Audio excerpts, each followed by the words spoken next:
Igikomangoma Harry w'Ubwongereza yasohoye igitabo yise Spare. Cyatangiye kugurishwa mu cyumweru gishize mu gihugu cya Espagne. Ku bantu bari bategereje ko iki gitabo gisohoka kigatangira no kugurishwa, gutegereza byarangiye.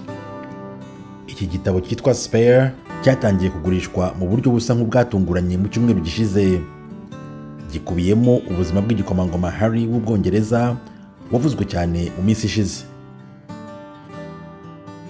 Kuki iki gitabo ari umwihariko? Uyu munsi kuwa kabiri, kopi z'iki gitabo cya Harry nibwo zagejejwe mu maduka acuruza ibitabo hirya no hino mu gihugu cy'Ubwongereza, harimo n'iduka rikomeye ry'ibitabo riri i Londres ryitwa Waterstones.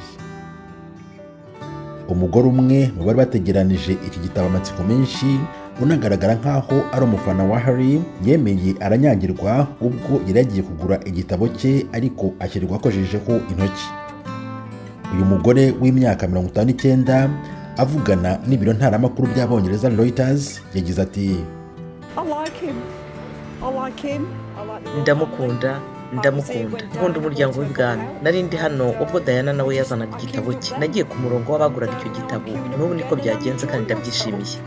Uyu mugore witwa Caroline Lennon yisanze ari we ibinyamakuru byose bihanze amaso nk'umwe mu babashije gukoza intoki ze kuri iki gitabo bwa mbere. Iki gitabo cyitwa Spare ubu cyahise gifata umwanya wa mbere w'ibitabo bigurishwa kuri site ya Amazon mu Bwongereza, muri Amerika, Australia n'amasite yo kuri internet yo muri Canada. Ubwo yari amaze kugura iki gitabo cyaciye ibintu kugeza ubu kuko aricyo kivugwa cyane, Lennon yahagaze imbere y'itangazamakuru asubiza ibibazo byinshi yabajijwe. Amaduka menshi ari aho abagenzi bategera za gari ya moshi uyu munsi yafunguye kare cyane kugira ngo atange amahirwe ku bashaka kugura iki gitabo. Igikomangoma Harry yari amaze iminsi akora ibiganiro ku mateleviziyo atandukanye yamamaza igitabo cye. Ubu Igikomangoma Harry n'umugore we Meghan batuye muri leta ya California hano muri Amerika. Tim Harris Ishimwe, Ijwi ry'Amerika.